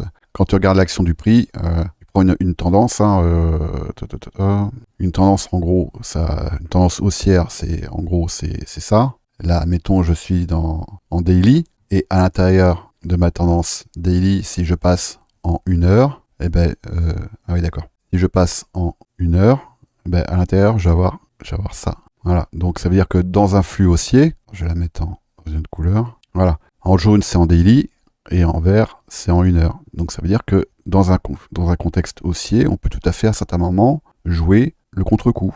Donc, par exemple, le rebalancing, voilà, on peut très bien passer short, même dans un contexte haussier. C'est pas recommandé, on va plutôt recommander de toujours aller dans le sens de la tendance. En tout cas, c'est ce que notamment ICT recommande la plupart de ces setups, c'est d'avoir un biais sur les hauts time frames et après on va plutôt chercher à aller dans le sens de ce biais. Même si on trade en 1 minute, on va plutôt privilégier les mouvements qui vont dans le sens de la tendance de fond qui est ici haussière. Et la même chose lorsqu'une tendance est baissière. Et ce que j'essaie de vous montrer en début de session, c'est comment on attrape les creux suivants, les creux ascendants suivants. Bah oui, du coup, ça revient effectivement à ça. Exactement ça. C'est-à-dire que là, si j'affiche cette charte, là, ici, je suis en 5 minutes. Et si, tiens, on va le faire. Voilà, j'enlève les indicateurs, je vais entourer cette zone. Et si je me mets en 1 heure, voilà ce que ça donne. Vous voyez? Et donc, effectivement, ici, alors là, ici, on est dans un contexte là qui est haussier. Si je n'affiche que cette partie-là du prix, on est ici dans un contexte qui est haussier. Donc, ce repli ici, lorsque je vais être en 5 minutes, va plutôt m'indiquer de mettre en recherche d'une continuation haussière. Et après, si j'affiche... Et en même temps, tu vas te retrouver dans le côté poupée russe de la baisse du 7 janvier, dans une frame plus importante. Ouais, oui, complètement, ouais. Ici. En fait, toi, là, on est dans du retracement du mouvement haussier d'hier. Et là, ici, effectivement. Mais ce mouvement haussier d'hier, il s'inscrit, lui, dans un retracement du mouvement baissier d'il y a 2 semaines. Ouais. Ou il y a 1 semaine. Donc, c'est-à-dire qu'effectivement, si j'affiche... C'est pour ça que c'est un peu complexe au départ à envisager, ces histoires de temps, parce que, effectivement, si j'agrandis un peu mon point de vue, là, si je passe en 4 heures, effectivement, là, on est dans un flux qui est baissier. Et si je passe... Donc, pour vous y repérer, en fait, les impulsions, c'est une façon de vous repérer là-dedans, parce que sinon, on en perd son latin. Ouais. En tout cas, moi, je trouve que c'est une bonne technique de s'appuyer sur où est l'impulsion. L'impulsion en 1 heure, l'impulsion en 4 heures, l'impulsion en daily. Comme ça vous donne des points de repère. Bon, sinon, vous allez voir des creux et des sommets partout. Après, oui, non, mais puis il faut aussi adapter le trading à ton profil, à ta façon de vivre aussi, si tu as un travail, etc. Pour ça que je vous ai transmis il n'y a pas très longtemps le LHT, parce que il y en a beaucoup qui me disaient, moi en fait je peux juste trader le soir, quoi. Quand je rentre du travail vers 19h, c'est juste le moment où je peux trader. Donc voilà, c'est pour ça que je vous ai transmis ce setup qui est particulièrement indiqué. Si vous voulez vraiment vous engager sur les marchés dans ces zones temporelles là, le LHT fonctionne très bien. Voilà. Si je me mets par exemple ici en daily, on voit que on est dans un contexte ici qui est haussier. Si je me mets en weekly, etc. Bon, je vais pas vous refaire tout le match. Bon, je crois qu'on a bien fait le tour. N'hésitez pas s'il y a d'autres questions, de toute façon. Non, j'en vois plus trop de nouvelles en tout cas. Ouais. Il y a une question de Jobert sur SPT, mais sinon sur ce qu'on a montré, je vois pas de nouvelles questions. D'accord. Voilà, c'est pas vraiment une question, c'est juste pour montrer son équité. Alors, juste Jobert, pour un commentaire sur son équité, t'es à moins 26 de ce que je vois. Il faut juste le mettre en relation de ton risque. C'est que sur SPT, si je me trompe pas, tu as un risque qui est beaucoup plus élevé que ça. Tu dois être à 0,4, tu es à moins 0,4 R. Ça veut dire qu'en fait, globalement, sur ton bilan, tu n'as perdu même pas la moitié du risque que tu avais défini sur le bot.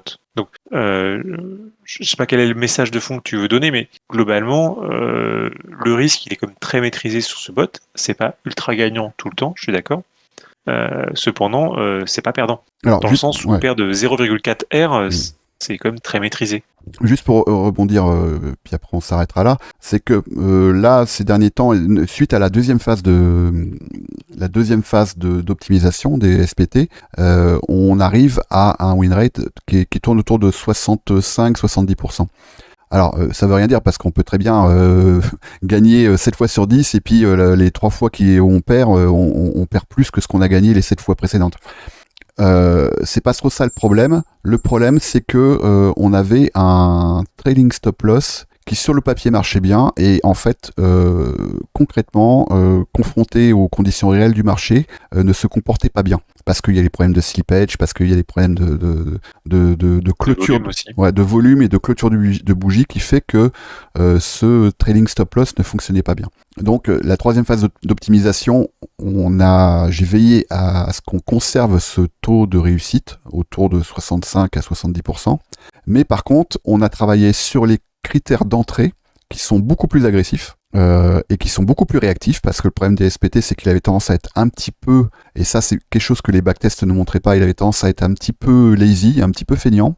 Il avait tendance à attendre trop de confirmations à mon goût pour rentrer.